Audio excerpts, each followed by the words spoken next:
My name is Sharon Foster, and looking back, I should have known better than to trust the warmth in my brother's invitation. The drive from Vermont to Riverside, Connecticut, had taken us 4 hours. 4 hours of Maverick humming along to classic rock while our daughter Willa read in the backseat, her nose buried in a worn copy of Anne of Green Gables. 4 hours of our son Jude asking every 30 minutes if we were there yet. His excitement about seeing Uncle Reed bubbling over like soda left too long in the sun. Maverick had dressed the way he always did, a soft chambray shirt from L.L. Bean, khakis that had seen better days but fit him perfectly, and the brown leather loafers he'd resoled twice because he claimed they were finally broken in right. His salt and pepper hair was slightly tousled from the drive, and he wore that easy smile of a man completely comfortable in his own skin. I'd chosen a simple cream silk blouse and navy slacks, paired with my grandmother's pearl earrings. Willa wore a vintage Ralph Lauren dress I'd found at an estate sale. Soft pink with delicate embroidery, the kind of quality that lasted decades. Jude had on his favorite polo shirt and pressed khakis, looking like a miniature preppy catalog model, though he'd already managed to wrinkle the front by the time we pulled up the long driveway shortly after 7 in the evening. The mansion rose before us like something out of a film, white columns gleaming in the early evening light, windows ablaze with chandeliers, the lawn manicured to golf course perfection. Luxury cars lined the circular drive, Mercedes, BMWs, a Bentley that probably cost more than most people's houses. Wow, Jude breathed, pressing his face against the window. Uncle Reed lives here? He rents here, I corrected gently, though my stomach was already tightening with unease. Maverick said nothing, but I caught the slight narrowing of his eyes as he took in the scene, that observational look he got when he was writing, cataloging details. Or at least, that's what everyone thought he was doing. I knew better. My husband was always watching, always calculating, though few people ever suspected. The quiet man who introduced himself as a freelance nature writer was anything more than exactly that. We parked between a Tesla and a Jaguar. Our Volvo wagon, reliable, safe, 8 years old, looked like the help's vehicle. The party spilled across the mansion's grand terrace and sprawling lawn. Women in designer dresses that probably cost what we spent on groceries in 6 months. Men in suits so sharp they could cut glass. The air smelled of expensive perfume, champagne, and the particular scent of wealth, that indefinable mix of privilege and exclusivity that makes the uninitiated feel like they're breathing different air. We made our way up the stone steps. Willa's hand found mine, her palm slightly damp. She was 9 and perceptive enough to sense when she didn't quite fit in, though she'd never say so.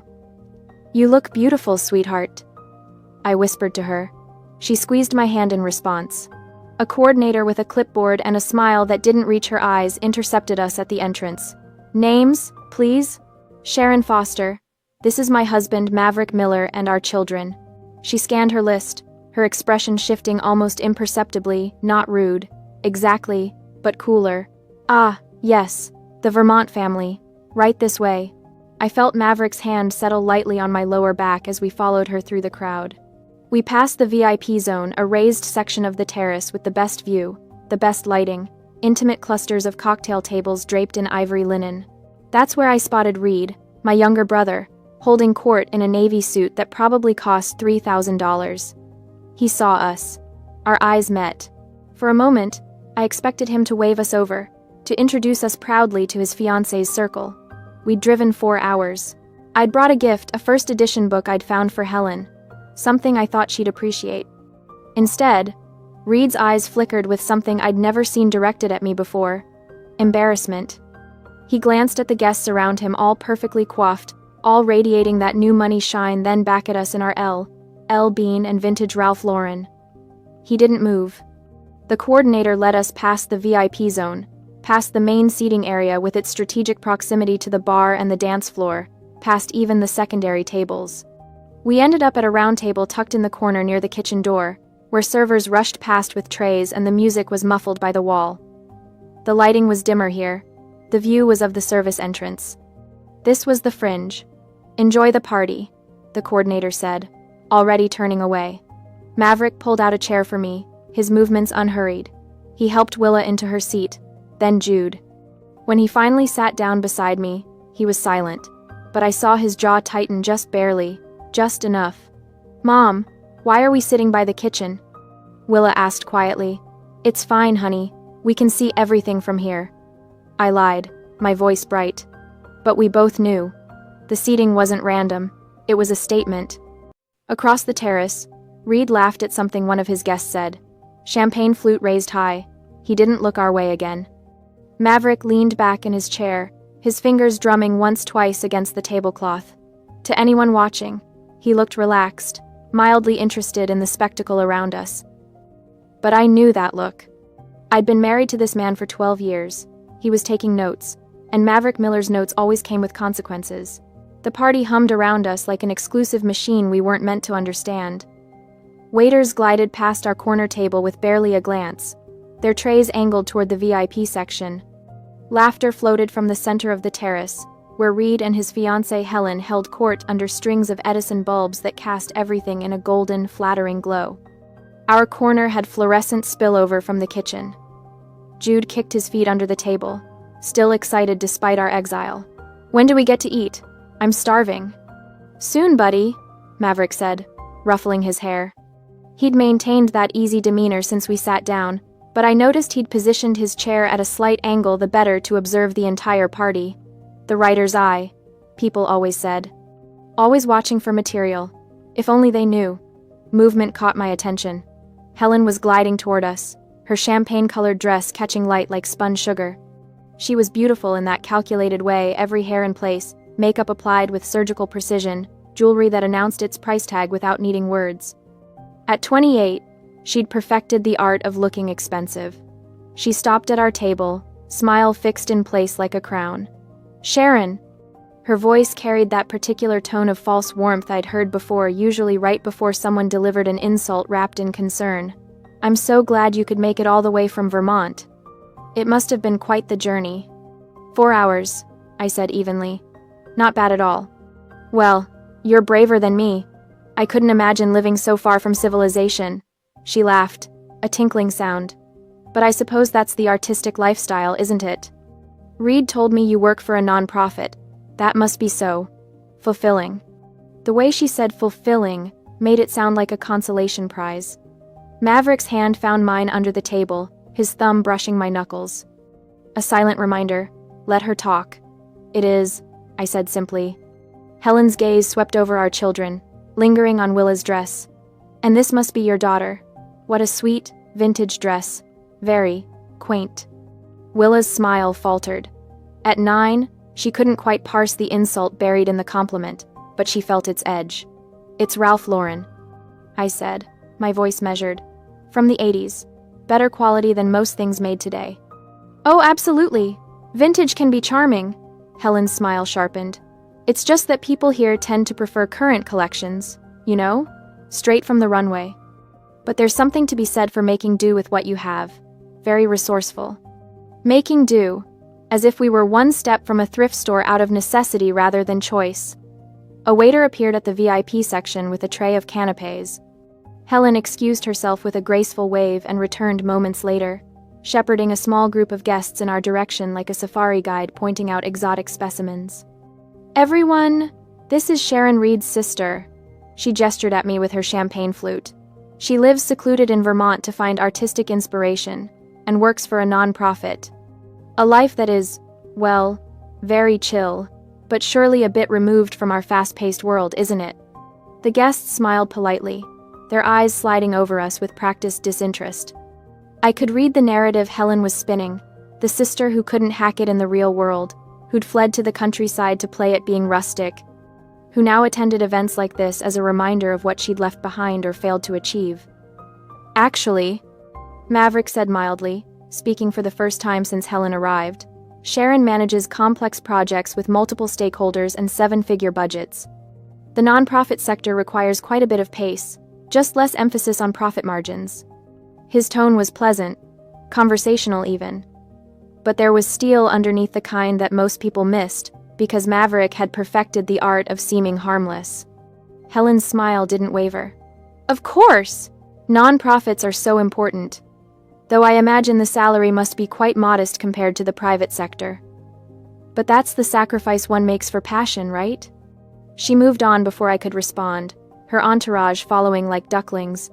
Jude tugged on my sleeve. Mom, I'm really hungry. Can I get one of those things they're carrying around? The The buffet table had been set up near the VIP zone, a stunning display of delicacies under warming lights. Jude was already sliding out of his chair when Helen materialized again, as if summoned by his interest. "Oh, Jude." She crouched down to his level, her dress pooling around her like liquid gold. "I'm not sure those appetizers are quite right for you, sweetheart." "Why not?" Jude asked, guileless.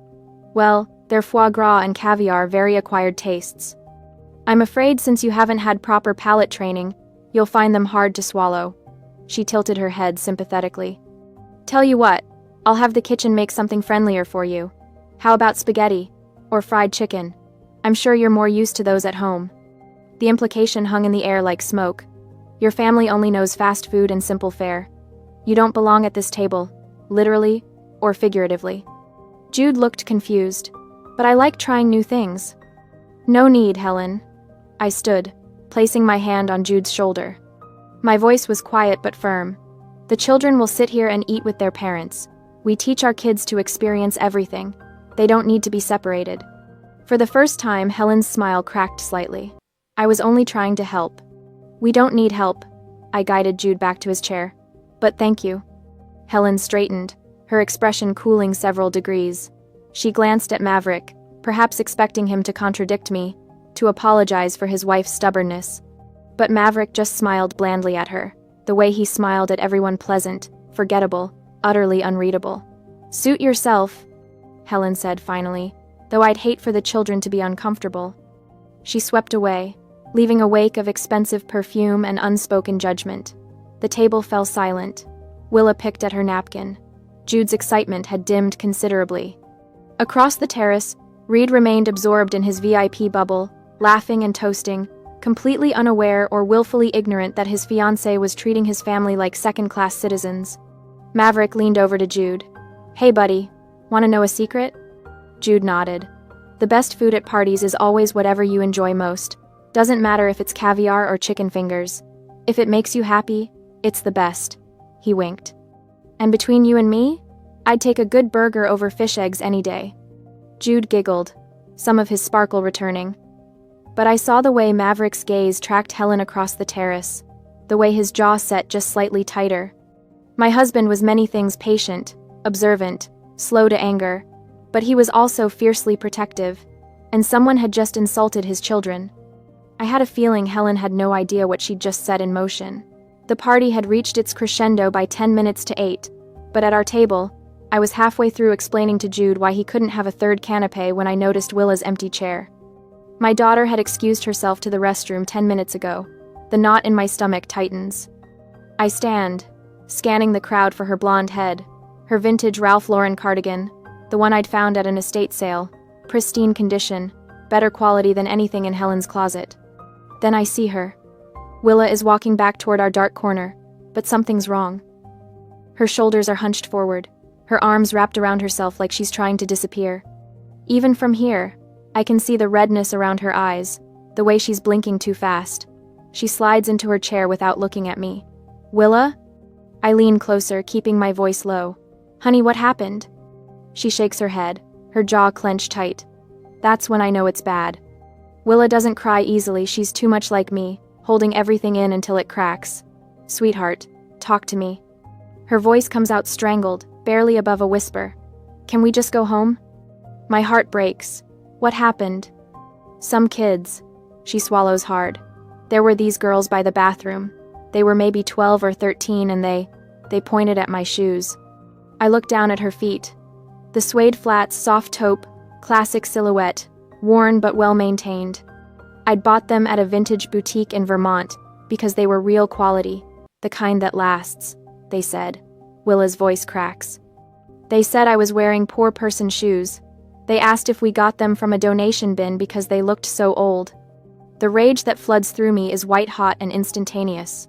My 9-year-old daughter, my sensitive, brilliant girl who reads 3 grades above her level and volunteers at the animal shelter every weekend, mocked for shoes. I reach for her hand, but before I can say anything, I hear the click of heels on marble. Helen materializes at our table like a shark scenting blood. "Oh dear, is everything all right?" Her voice drips with false concern, pitched just loud enough to draw attention from nearby tables.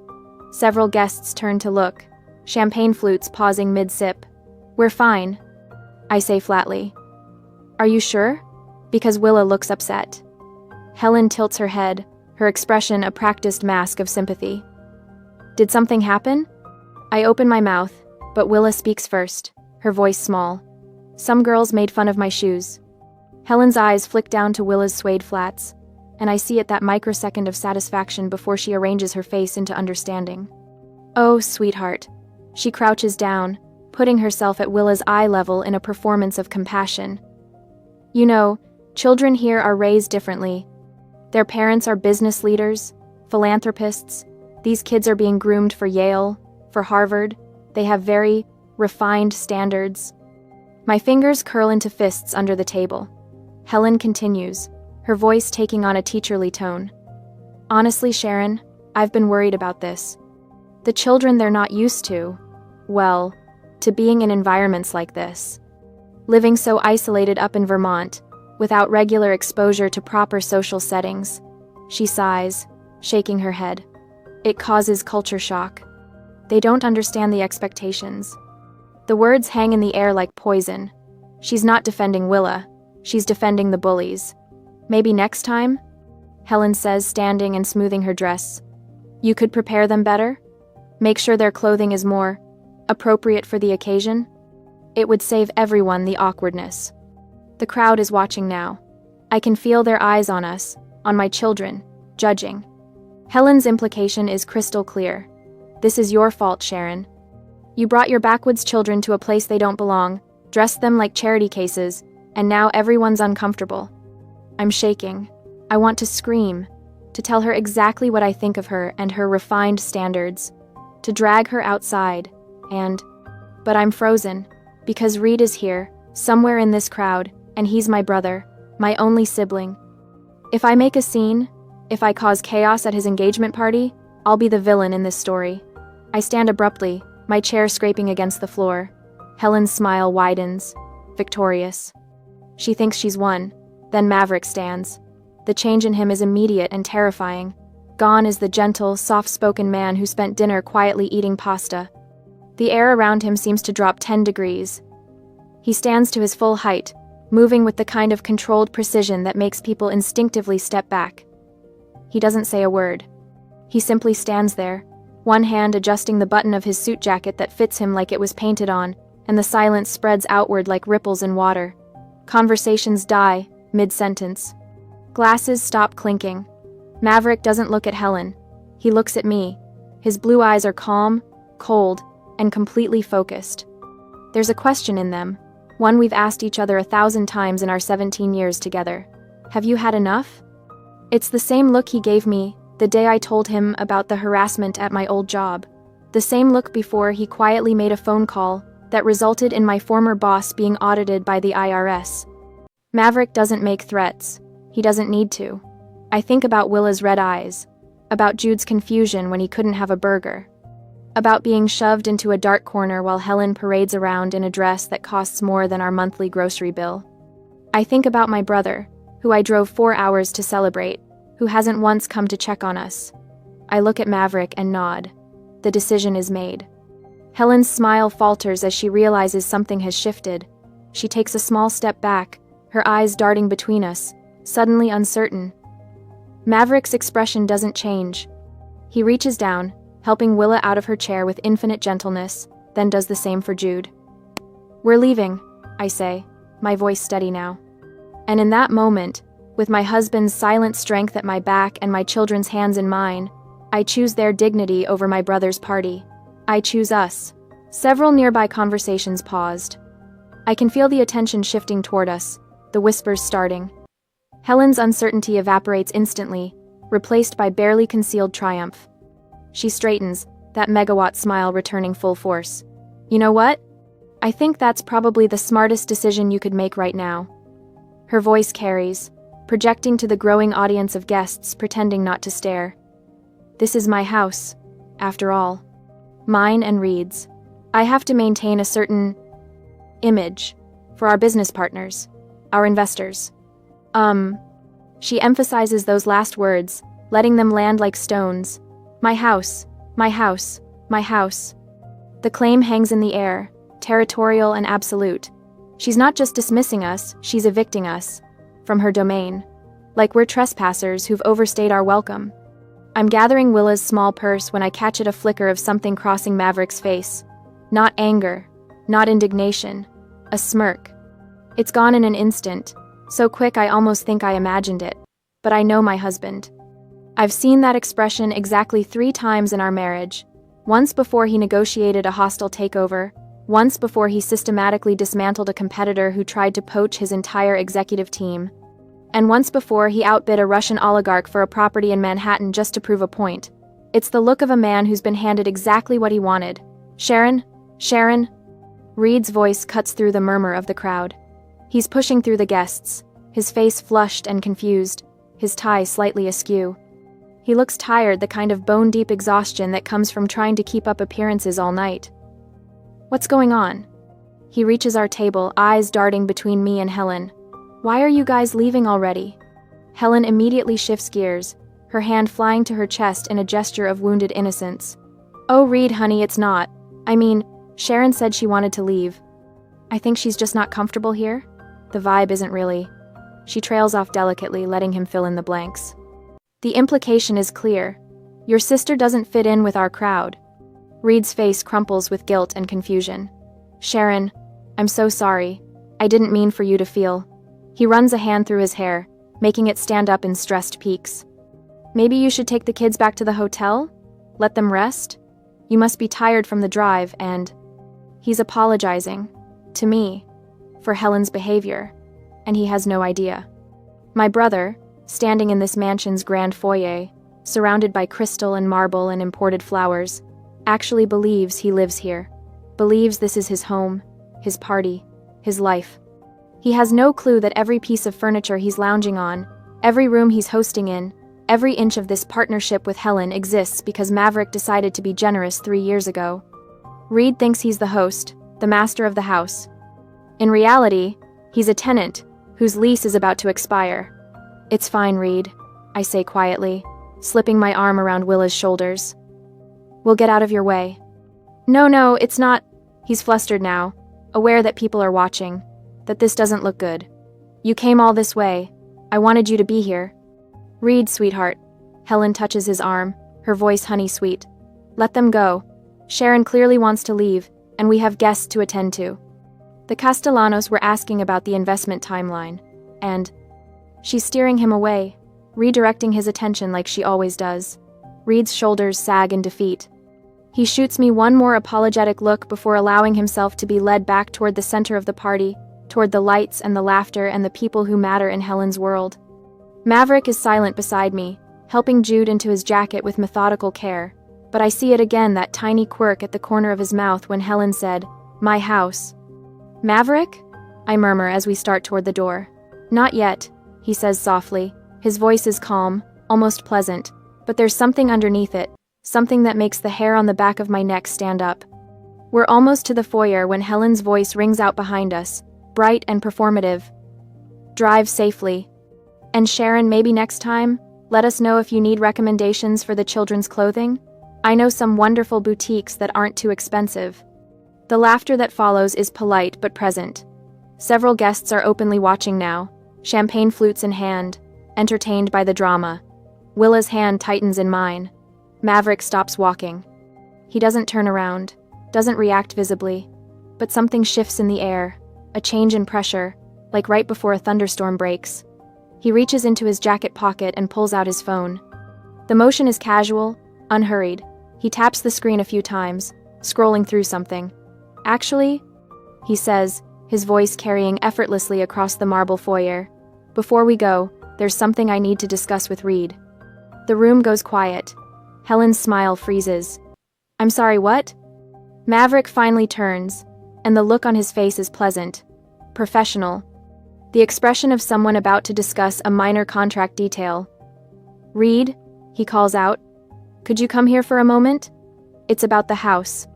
My brother emerges from the crowd again, now looking completely bewildered. The house? What about... The lease, Maverick says simply. I wanted to give you proper notice in person, since we're all here. Reed blinks. Notice? What notice? And just like that, the trap springs shut. The party noise seemed to fade into a dull hum as Maverick stepped forward. There was something different about him now. The quiet, amiable writer had vanished, replaced by someone who moved with the confidence of a man who'd spent decades in boardrooms where millions changed hands with a signature.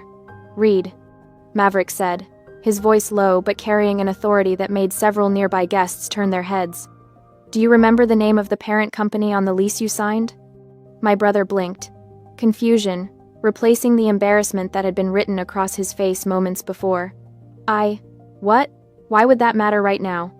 Just answer the question, Maverick said, his tone patient but unyielding. Reed's forehead creased as he searched his memory. I think it's Ironwood Holdings? I honestly don't remember the details. I just signed through the agent 3 years ago. Is there a problem with the property management or something? The corner of Maverick's mouth twitched, not quite a smile, but close. He pulled out his phone with deliberate slowness, scrolled for a moment, then turned the screen toward Reed. Read it. Out loud. Reed leaned forward, squinting at the illuminated text. His lips moved silently at first, then his voice emerged, shaky and confused. Internal directive, dated April 2020. From V. Miller, Chairman. Subject, Foster Account Exception. He paused, his face going pale. Approve exception for Reed Foster's residential file. Freeze 2020 rental rates indefinitely, regardless of market adjustments. Any difference between frozen rate and current market value is to be accounted for in the chairman's family charity adjustment account. The silence that followed was absolute. Even the string quartet seemed to sense something monumental happening and let their music trail off, plunging the terrace into a deadly stillness. I don't, Reed's voice cracked. What does this mean? Helen had gone utterly still beside him, her champagne flute frozen halfway to her lips. I watched as understanding began to dawn on her face slowly at first, then all at once, like watching ice crack across a frozen pond. It means, Maverick said, his voice carrying clearly across the suddenly quiet gathering, that the luxurious lifestyle you've been enjoying for the past 3 years has been subsidized. Heavily subsidized. The market rate for this property is currently $4,200 per month. You've been paying $2,800, the frozen 2020 rate. That's a difference of $16,800 per year. Over 3 years, that's $50,400 in effective charity. Reed staggered backward as if he'd been physically struck. No, that's not. I can afford this place. I make good money. You make a good salary, Maverick corrected gently. But you're not rich, Reed. You're what financial advisors call a Henry High earner. Not rich yet. You spend everything you make trying to maintain an image that's beyond your actual means. Without the subsidy, you couldn't afford this address. You certainly couldn't afford it while also funding those European vacations and the luxury car lease and the country club membership Helen insisted on. I watched my brother's face crumble. Watched him realize that every dismissive comment Helen had made about people who don't understand quality, every sneering remark about knowing your place in the world, all of it had been built on a Daggio foundation of charity. Charity from the man she'd been mocking all evening. Maverick turned to Helen, whose face had transformed from its usual haughty composure into something raw and exposed. You're right about one thing, Helen. Class cannot be faked. Real class isn't about designer labels or knowing which fork to use or making sure everyone sees your expensive watch. Real class is about character, about how you treat people when you think they can't do anything for you. He paused, letting his words sink in. Around us, the gathered guests stood transfixed, their cocktails forgotten. The class you've been so proud of for 3 years, this address, this lifestyle, this social standing, it's been funded by my family's charity. Every time you look down on someone for wearing Bean, instead of Louis Vuitton, every time you judge someone's worth by their clothes or their car, you were doing it from a position you didn't actually earn. You were living on borrowed elegance. Helen's champagne flute slipped from her fingers, shattering on the marble floor. No one moved to clean it up. Now, Maverick continued, and his voice took on the crisp, business-like tone I'd only heard him use during the rare phone calls he couldn't avoid. As chairman and majority owner of Ironwood Holdings, I am formally notifying you, Reed Foster, that I am exercising my right of non-renewal as outlined in Section 12, Paragraph 3 of your lease agreement. Your current lease expires on the 30th of next month. You have exactly 30 days to secure alternative housing that aligns with your actual budget. The property repossession process will proceed according to Connecticut state law and the terms of your contract. Maverick, please. Reed's voice broke. You can't just... I'm not evicting you, Maverick said, and there was almost kindness in his voice now. That would be cruel and unnecessary. I'm simply declining to renew your lease at the end of its natural term, which is my legal right as the property owner. 30 days is more than sufficient time to find appropriate housing. I'd suggest looking at the developments off Route 7, nice places, good schools nearby, much more aligned with your actual income bracket. He slipped his phone back into his pocket, those same khaki pockets Helen had mocked earlier for being tragically suburban, and reached for my hand. As for the question of whose house this is, he said, glancing at Helen with something that might have been pity, I think we've established that definitively. But don't worry, you have 30 days to enjoy it. I'd suggest you make the most of them. The crowd parted as we moved toward the door, everyone suddenly very interested in their shoes or their drinks or anything other than meeting our eyes. I could feel their stares on our backs, could practically hear the mental recalculations happening as they reassessed everything they'd assumed about the quiet couple in the practical clothes. At the door, Reed caught up to us, his face streaked with tears. Maverick, I didn't know. I swear I didn't know you were. Maverick paused, turning back. His hand came up to rest on Reed's shoulder, not unkindly, but firm. I know you didn't. That was intentional. But Reed, you need to understand something. Your value as a person has nothing to do with this address or that car or any of it.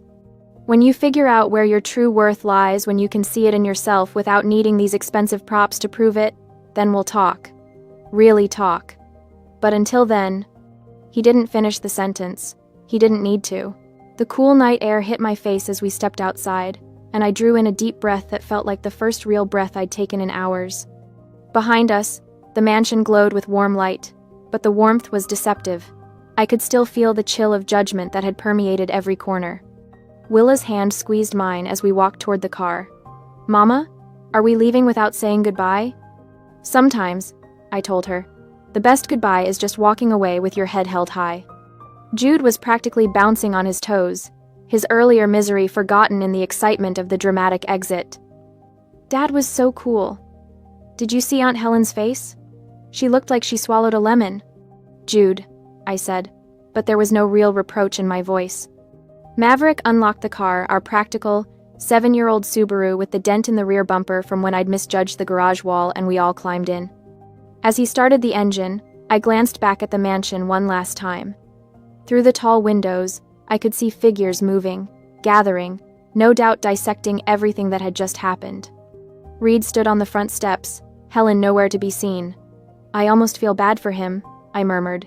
Don't, Maverick said, pulling out of the circular driveway. This is the kindest thing I could do for him. He's been living in a fantasy, and fantasies always end. Better to end it now, on our terms, than to let him crash even harder down the line. We drove in silence for a few minutes, leaving Riverside's manicured perfection behind us. Then Willa's small voice piped up from the back seat. Daddy? Are we richer than Miss Helen? I twisted in my seat to look at her. In the passing streetlights, her face was thoughtful, not proud or gloating, just trying to understand. Why didn't you say so earlier? She continued. When she was being mean about our clothes? Maverick caught her eye in the rearview mirror, and I saw that gentle smile I'd fallen in love with all those years ago. That's a good question, sweetheart. And here's the thing. Being rich isn't about showing off or making sure everyone knows how much money you have. It's definitely not about yelling at waiters or making people feel small. He paused at a red light, taking the moment to turn around and look at both kids. True wealth, real wealth, is having the power to protect your family and set things right without needing to raise your voice. It's being secure enough in who you are that you don't need everyone else's approval. Today, I taught Miss Helen a lesson in respect, something all her money and designer clothes can never buy her. But she was so mean to you, Willa said, her voice small. She called your jacket tragic. She did, Maverick agreed, facing forward as the light turned green. And you know what? It is a 10-year-old jacket from LL Bean. The elbow patches are wearing thin, and it's probably not what anyone would call fashionable. But it's comfortable, it keeps me warm, and it reminds me of who I really am under all the business suits and board meetings. Sometimes the most expensive thing you can wear is authenticity. Jude, who'd been unusually quiet, suddenly asked, "What's going to happen to Uncle Reed and Aunt Helen?" I considered the question carefully. They're going to have to learn to stand on their own 2 feet, to build a life based on what they actually have, not on what they're pretending to have. "Will Uncle Reed be okay?" Willa asked. "Eventually," I said, and I believed it. Your uncle is smart and capable when he's not trying so hard to impress people. This might be the wake-up call he needs. As for Helen, I trailed off, uncertain. She made her choices, Maverick finished quietly. We all do. And then, we live with them. The lights of Riverside faded behind us, giving way to darker roads, older trees, the authentic Connecticut that existed beyond the manufactured perfection of new money enclaves. Our headlights carved a path through the gathering darkness, leading us home not to a mansion that required a trust fund to maintain, but to our farmhouse in Vermont with its creaky floors and drafty windows and garden where we grew actual vegetables. Willa yawned, her head drooping against Jude's shoulder. In the rearview mirror, I watched my children settle into the comfortable silence of a car ride home, the drama already fading from their minds. They'd remember this night, I knew they would, but not as trauma. As a lesson, Maverick's hand found mine across the center console, his calloused writer's fingers intertwining with my own. We didn't need to say anything. We'd weathered the storm together, protected our children, and walked away with our dignity intact. We hadn't won because we had more money. We'd won because we knew who we were, and no amount of judgment from people living beyond their means could change that. The car carried us forward into the peaceful night, leaving behind the glittering facade of borrowed elegance, heading toward something real.